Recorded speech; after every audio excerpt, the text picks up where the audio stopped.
हमारे साथ जुड़े हुए उद्योग और व्यापार जगत के सभी साथी, अन्य सभी महानुभाव, देवी और सज्जनों,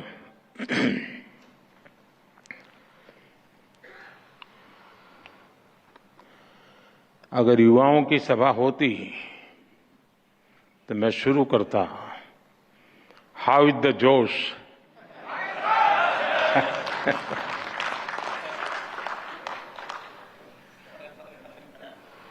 लेकिन लगता है ये भी सही जगह है।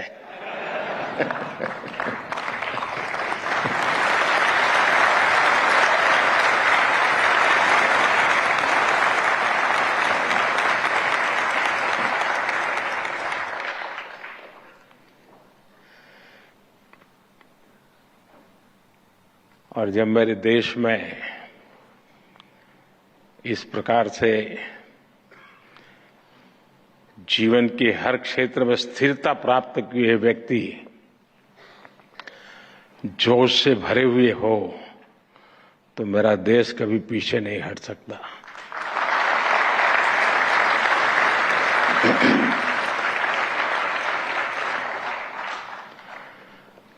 आपने मुझे इस कार्यक्रम में निमंत्रित किया। मैं सीआईआई का हृदय से आभार व्यक्त करता हूं। मुझे याद है पैंडेमिक के समय आप और हम चर्चा कर रहे थे। आप में से भी बहुत लोगों को याद होगा। और चर्चा के केंद्र में विषय रहता था गेटिंग ग्रोथ बैक। उसी के इर्द गिर्द हमारी चर्चा रहती थी। और तब मैंने आपसे कहा था कि भारत बहुत ही जल्द विकास के पथ पर दौड़ेगा। और आज भारत किस ऊंचाई पर है। आज भारत 8% की रफ्तार से ग्रो कर रहा है।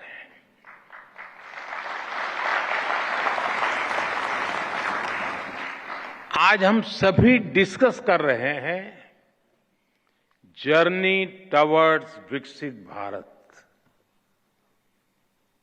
ये बदलाव सिर्फ सेंटिमेंट्स का नहीं है। ये बदलाव कॉन्फिडेंस का है।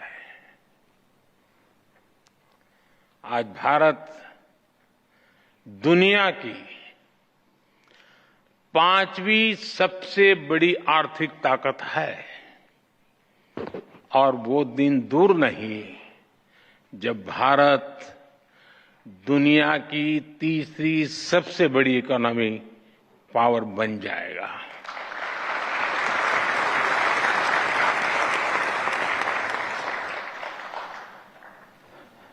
मैं जिस बिरादरी से आता हूं, उस बिरादरी की एक पहचान बन गई है कि चुनाव के पहले जो बातें करते हैं, चुनाव के बाद भुला देते हैं। लेकिन मैं उस बिरादरी में अपवाद हूं। और इसलिए मैं आपको याद कराता हूं कि मैंने कहा था कि मेरे तीसरे टर्म में देश तीसरे नंबर की इकोनॉमी बनेगा।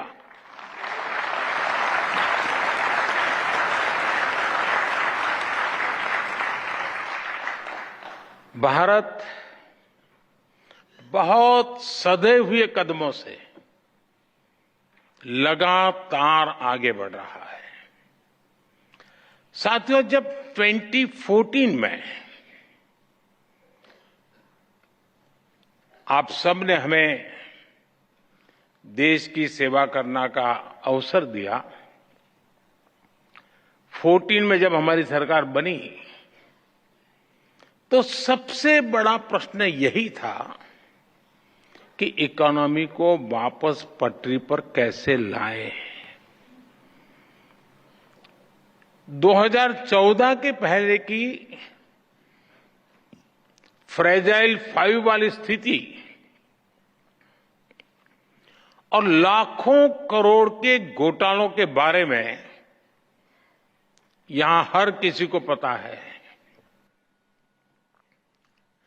हमारी इकोनॉमी की क्या स्थिति थी, इसकी बारीकियां सरकार ने व्हाइट पेपर जारी करके देश के सामने रखी है। मैं उसके विस्तार में नहीं जाऊंगा, लेकिन मैं आपसे अपेक्षा करता हूं कि आप जैसे लोग, आप जैसे संगठन उस पर जरूर अध्ययन करें, आपके यहां डिबेट करें कि हम कहां खड़े थे और कैसी बीमारियों के शिकार हो गए थे। भारत और भारत की इंडस्ट्री को उस महासंकट से निकालकर हम इस ऊंचाई पर लाए हैं। अभी कुछ दिन पहले ही बजट आया है और मैं देख रहा था, एक अच्छा डॉक्यूमेंट आपका बना है, मैं अभी देख रहा था, मैं जरूर अध्ययन करूंगा उसका। और जब बजट अभी आया है, आप भी बजट की चर्चाओं में अभी भी व्यस्त हैं, तब बजट से जुड़े ही कुछ फैक्ट्स मैं आज आपके सामने रखना चाहूंगा। फ्रेंड, 2013-14 में जब पिछली सरकार का आखिरी बजट आया था, डॉक्टर मनमोहन सिंह जी के सरकार का लास्ट बजट, वो 16 लाख करोड़ रुपए का था, 16 लाख करोड़। आज हमारी सरकार में ये बजट 3 गुना बढ़कर 48 लाख करोड़ रुपया पहुंच गया है।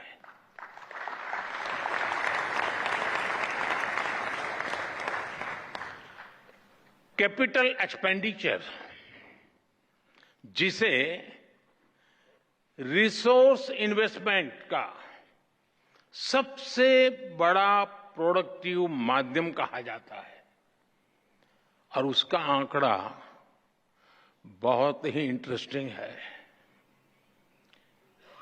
2004 जब अटल जी की सरकार गई, 2004 में यूपीए सरकार की शुरुआत हुई और यूपीए सरकार के पहले बजट में कैपिटल एक्सपेंडिचर करीब 90,000 करोड़ रुपए था, 90,000 करोड़ रुपीस। 10 साल सरकार चलाने के बाद, यानी 2014 में यूपीए सरकार का 10वां वर्ष था, अपने कैपिटल एक्सपेंडिचर का बजट 2 लाख करोड़ रुपए, 2 लाख करोड़ रुपए तक पहुंचा पाई थी, यानी 90,000 से 2 लाख करोड़। और आज कैपेक्स 11 लाख करोड़ रुपए से भी ज्यादा है।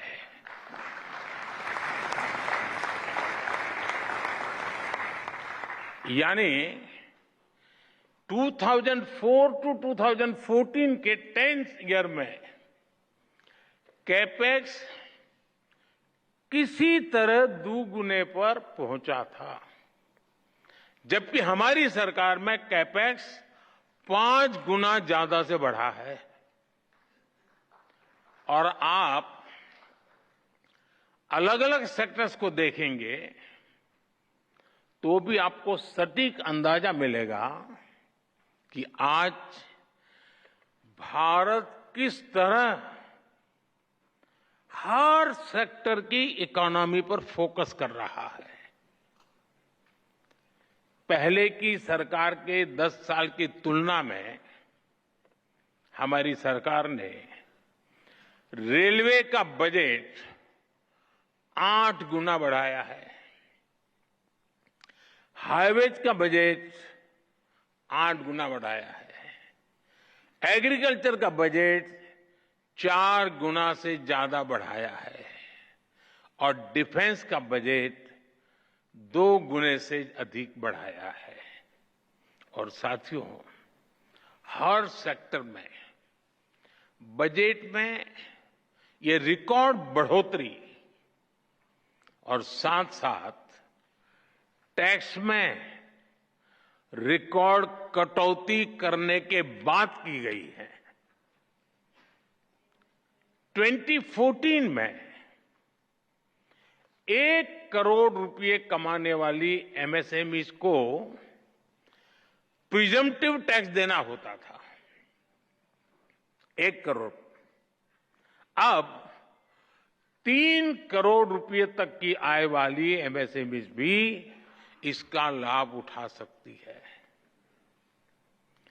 2014 में 50 करोड़ तक कमाने वाली एमएसएमईज को 30% टैक्स देना होता था। आज ये रेट 22% है। 2014 में कंपनियां 30% कॉर्पोरेट टैक्स देती थी। आज 400 करोड़ रुपए तक की आय वाली कंपनियों के लिए रेट 25% है।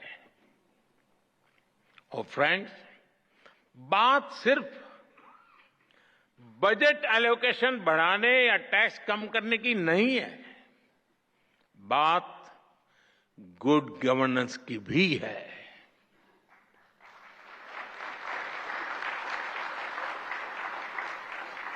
मैं आपको एक उदाहरण देता हूं। अब जैसे कोई कमजोर व्यक्ति होता है जिसका वजन कम हो, लेकिन उसके शरीर में किसी बीमारी के कारण सूजन आए और पहले की तुलना में जरा कपड़े छोटे होने लग जाए, लेकिन क्या उसको हम हेल्दी कहेंगे? क्या वो तंदुरुस्त है ऐसा मानेंगे क्या? वो देखने में भले ही बहुत स्वस्थ लगे, लेकिन हकीकत में तो वो कमजोर होता ही है। 2014 से पहले के बजट का भी ऐसा ही हाल था। तब बजट में बड़ी बड़ी घोषणाएं इसलिए की जाती थी कि दिखाया जा सके कि अर्थव्यवस्था की सेहत अच्छी है। लेकिन सच्चाई ये थी कि बजट में जो घोषणाएं होती थी वो भी जमीन पर पूरी तरह नहीं उतर पाती थी। ये लोग इंफ्रास्ट्रक्चर के लिए तय की गई राशि को भी पूरी तरह खर्च नहीं कर पाते थे। जब घोषित करते थे तो हेडलाइन लेते थे,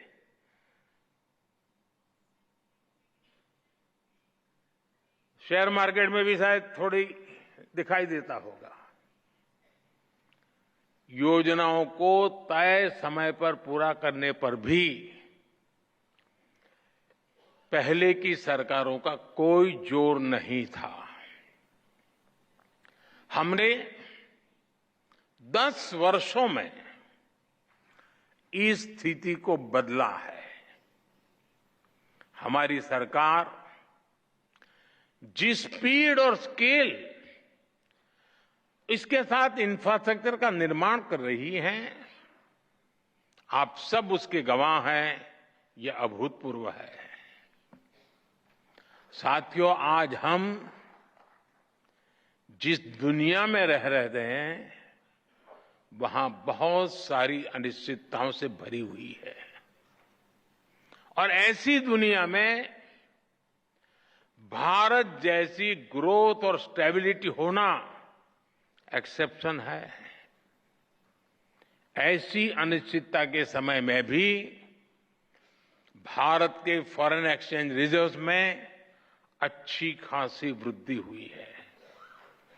आज जब सारे देश लो ग्रोथ या हाई इन्फ्लेशन से जूझ रहे हैं, उन परिस्थितियों में भारत हाई ग्रोथ और लो इन्फ्लेशन वाला इकलौता देश है। इतनी बड़ी महामारी के बावजूद भारत का फिस्कल प्रूडेंस पूरी दुनिया के लिए रोल मॉडल है। Global good and service export में भारत का कंट्रीब्यूशन लगातार बढ़ रहा है। ग्लोबल ग्रोथ में आज भारत का शेयर 16% हो गया है। और आप ध्यान दीजिए, भारत ने ये ग्रोथ तब हासिल करके दिखाई है जब पिछले 10 साल में इकोनॉमी को झटका देने वाले अनेक संकट आए। हमारे कार्यकाल में ये भी एक मुसीबत रही। 100 साल की सबसे बड़ी पैंडेमिक, दुनिया के अलग अलग देशों में युद्ध की स्थिति, भारत में बड़ी बड़ी प्राकृतिक आपदाएं, कभी साइक्लोन, कभी सूखा, कभी भूकंप। हमने हर संकट का मुकाबला किया, हर चुनौती का समाधान किया। अगर ये संकट न आते तो भारत जहां आज पहुंचा है उससे भी कहीं अधिक ऊंचाई पर होता, और ये मेरा विश्वास, मेरे अनुभव के आधार पर मैं कह रहा हूं।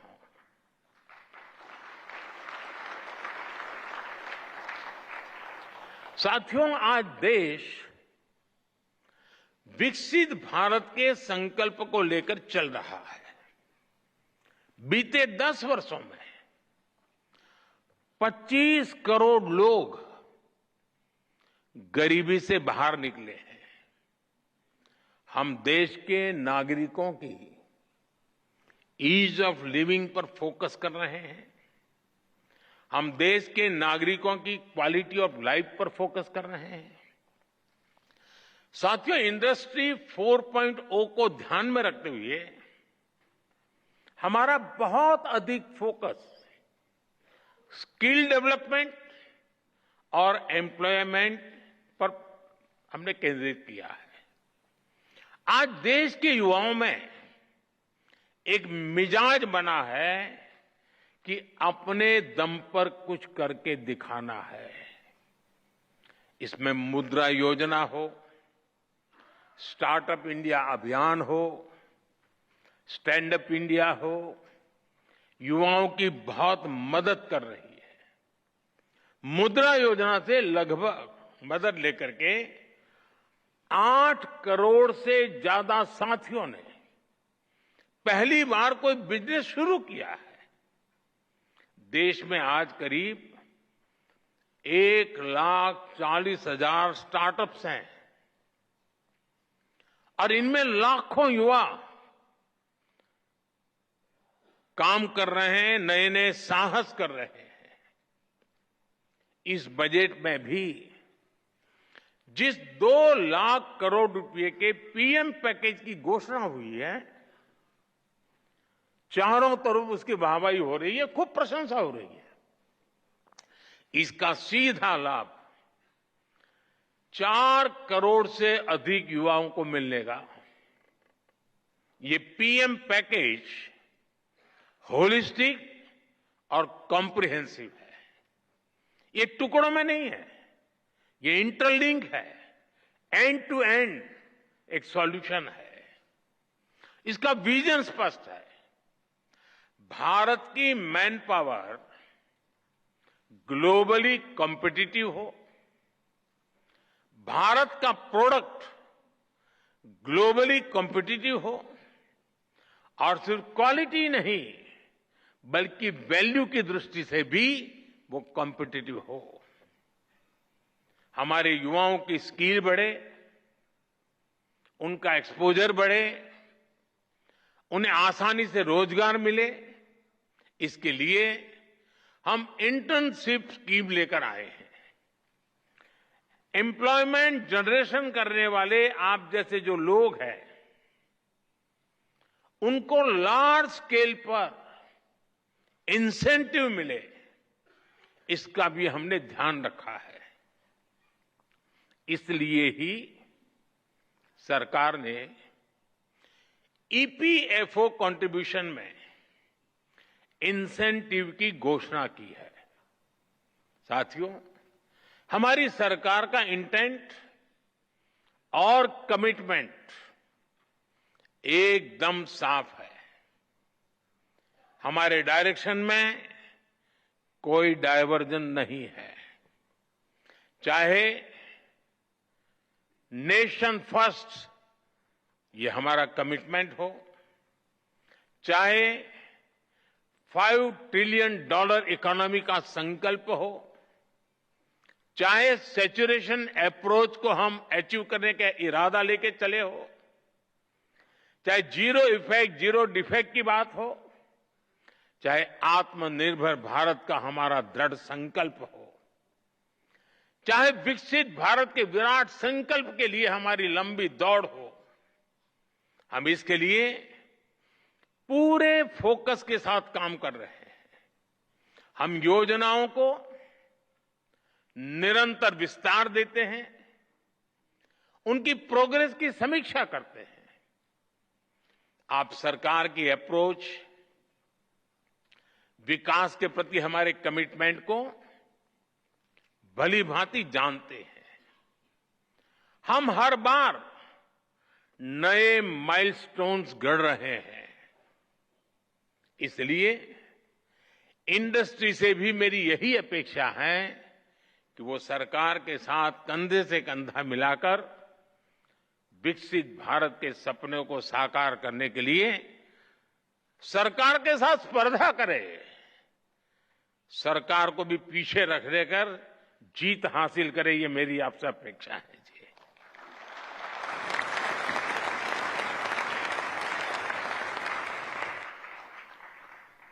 पीएम पैकेज की घोषणाएं,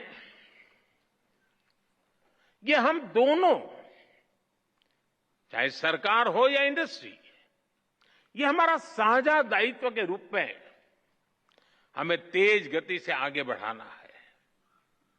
मुझे आप पर पूरा भरोसा है। साथियों, इस बार के बजट का एक और पहलू है जो विकसित भारत की हमारी जर्नी को ताकत देगा। ये विषय है मैन्युफैक्चरिंग। आप सभी ने देखा है कि 10 साल में भारत का मैन्युफैक्चरिंग इकोसिस्टम कैसे ट्रांसफॉर्म हुआ है। हमने मेक इन इंडिया जैसा महत्वाकांक्षी अभियान शुरू किया। हमने अनेक सेक्टर्स में एफडीआई नियमों को सरल किया। हमने मल्टी मॉडल लॉजिस्टिक पार्क बनाए। 14 सेक्टर्स के लिए पीएलआई स्कीम्स लॉन्च की। ऐसे निर्णयों ने मैन्युफैक्चरिंग सेक्टर का आत्मविश्वास नई ऊंचाई पर पहुंचाया है। अब इस बजट में देश के 100 बड़े शहरों के पास investment ready plug and play industrial park बनाने की घोषणा हुई है।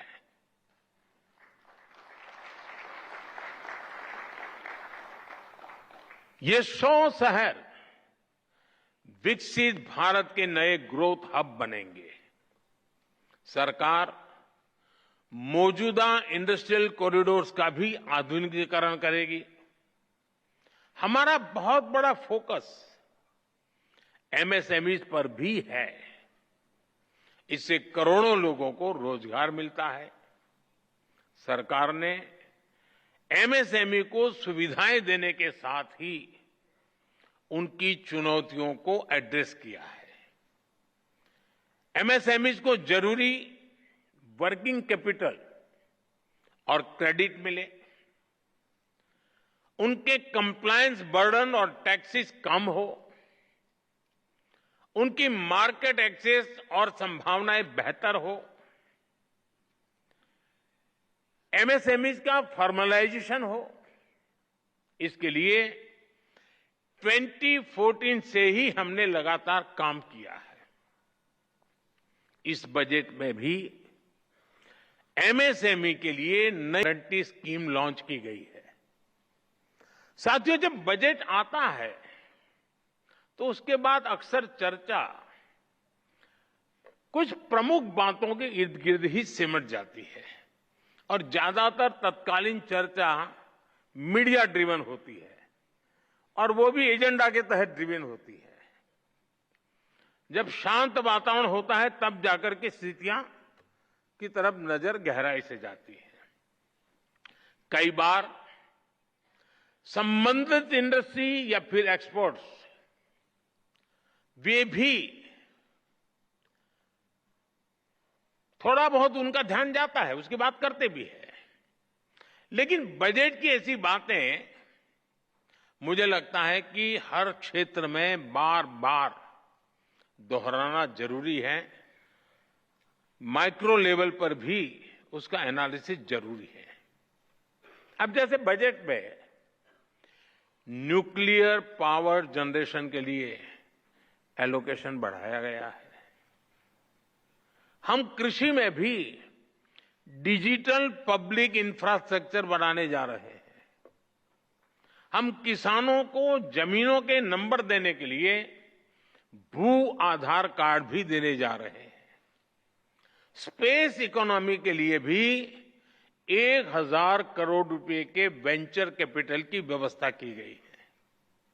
बजट में क्रिटिकल मिनरल मिशन की भी घोषणा की गई है। हम जल्द ही माइनिंग के ऑफशोर ब्लॉक्स के पहले चरण की नीलामी शुरू करने वाले हैं। ये सारे ऐलान प्रगति के नए रास्ते खोलेंगे, नए अवसर बनाएंगे। फ्रेंड्स, आज जब भारत दुनिया की तीसरी सबसे बड़ी इकोनॉमी बनने वाला है, तो नए सेक्टर्स में भी संभावनाएं बन रही हैं। विशेष रूप से हमारे सनराइज सेक्टर्स में। आप जानते हैं, टेक्नोलॉजी ही वर्तमान है, टेक्नोलॉजी ही फ्यूचर है। आज जो भी देश सेमीकंडक्टर वैल्यू चेन में अपनी जगह बनाएगा, वो भविष्य में बड़ी भूमिका में रहेगा। और इसलिए हम भारत में इस इंडस्ट्री को आगे बढ़ा रहे हैं। इसी तरह हम इलेक्ट्रॉनिक्स मैन्युफैक्चरिंग को भी एनकरेज कर रहे हैं। आज मोबाइल मैन्युफैक्चरिंग रिवॉल्यूशन का दौर है। एक जमाने में जो भारत मोबाइल फोन्स को इंपोर्टर था, वो आज दुनिया के टॉप मोबाइल मैन्युफैक्चरर और एक्सपोर्टर में स्थान ले चुका है। भारत में हमने ग्रीन जॉब सेक्टर के लिए एक बहुत बड़ा रोड मैप तैयार किया है। हम ग्रीन हाइड्रोजन, इलेक्ट्रिक व्हीकल्स, ऐसे अनेक सेक्टर्स को आगे बढ़ा रहे हैं। अब पीएम सूर्यघर योजना, ये इतनी बड़ी योजना है, इतने वेंडर्स की जरूरत है, और सरकार एक एक घर को 75,000 रुपया देने वाली है। ये अपने एक बहुत बड़ा रिवॉल्यूशन होने वाला है। इस बजट में क्लीन एनर्जी के लिए उठाए गए कदमों की खूब चर्चा हो रही है। आज के दौर में एनर्जी सिक्योरिटी और एनर्जी ट्रांजिशन दोनों ही इकोनॉमी और इकोलॉजी के लिए इतने ही महत्वपूर्ण है। लेकिन इसके साथ ही हम स्मॉल न्यूक्लियर रिएक्टर्स पर भी काम कर रहे हैं। इससे न सिर्फ एनर्जी एक्सेस के रूप में इंडस्ट्री को लाभ होगा, बल्कि इस सेक्टर से जुड़ी पूरी सप्लाई चेन को भी बिजनेस की नई संभावनाएं मिलेगी। हमारी इंडस्ट्रीज और एंटरप्रेन्योर्स ने हमेशा देश के विकास के लिए अपनी प्रतिबद्धता दिखाई है। मुझे विश्वास है कि मैंने जिन भी सनराइज सेक्टर्स का जिक्र किया है उन सभी में आप भारत को ग्लोबल प्लेयर बनाने वाले हैं।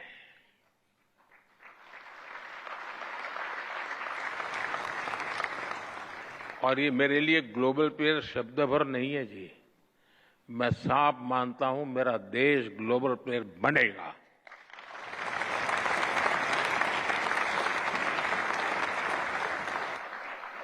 साथियों, हमारी सरकार के पास राजनीतिक इच्छा शक्ति की कोई कमी नहीं है और इससे तो आप भी परिचित हैं। हमारे लिए देश और देशवासियों की आकांक्षाएं, उनके एस्पिरेशंस, ये हमारे लिए सर्वोपरि है। मैं इंडस्ट्री को, भारत के प्राइवेट सेक्टर को भी विकसित भारत बनाने का एक सशक्त माध्यम मानता हूं। मैं आप जैसे साथियों को, वेल्थ क्रिएटर्स को भारत की ग्रोथ स्टोरी का प्रमुख ड्राइविंग फोर्स मानता हूं। और मैं लाल किले से भी गर्व के साथ इसका जिक्र करने में संकोच नहीं करता हूं। साथियों, पूरी दुनिया की नजर आज भारत पर है, आप सब पर है। आज भारत की नीति, भारत की निष्ठा, भारत का निश्चय, भारत के निर्णय और भारत में हो रहा निवेश पूरे विश्व की प्रगति का आधार बन रहा है। दुनिया भर के इन्वेस्टर्स यहां आने के लिए लालायित है। वर्ल्ड लीडर्स भारत को लेकर पॉजिटिविटी से भरे हुए हैं। ये भारत की इंडस्ट्री के लिए बेहतरीन मौका है, गोल्डन चांस है। हमें इस मौके को गंवाना नहीं है। मैंने नीति आयोग की बैठक में भी, अभी जब मुख्यमंत्रियों से मीटिंग हुई तो मैंने उनसे कहा है कि इन्वेस्टर फ्रेंडली चार्टर तैयार करे हर राज्य। राज्यों के बीच एक हेल्दी कंपटीशन हो इन्वेस्टमेंट को आकर्षित करने के लिए। और मैं नहीं चाहता हूं कि मेरे देश का एक भी राज्य पीछे रह जाए। निवेश के लिए नीतियों में और स्पष्टता लाएं, बेहतर माहौल बनाएं, गुड गवर्नेंस का एहसास हर कदम पर होना चाहिए ताकि निवेशक देश के हर राज्य में जा सके। साथियों, मैं गत 10 वर्ष के अनुभव के आधार पर और विश्व की स्थितियों को बारीकी से जानने के बाद मैं पूरे विश्वास के साथ कहता हूं कि देश जब आजादी की शताब्दी मनाएगा, भारत की आजादी के जब 100 साल होंगे, वो शताब्दी हम विकसित भारत के रूप में मनाएंगे।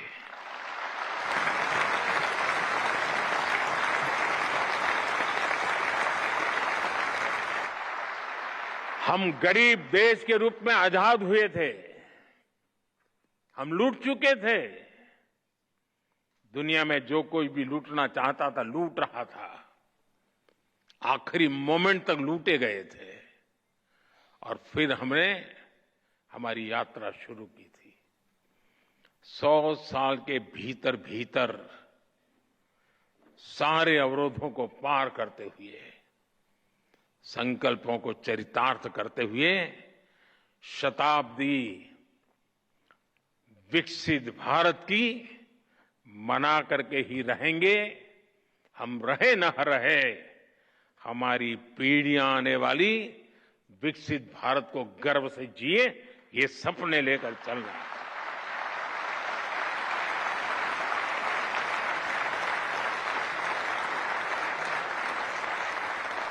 आइए हम सब मिलकर आगे बढ़े, अपने भारत को विकसित बनाएं और इस संकल्प को सिद्धि पर ले जाने के लिए जीवन का अपने पास ईश्वर ने जो भी दिया है उसका उत्तम से उत्तम हम समाज को, देश को फिर से अर्पित करें। इसी एक भावना के साथ आप सभी को बहुत बहुत शुभकामनाएं, बहुत बहुत धन्यवाद।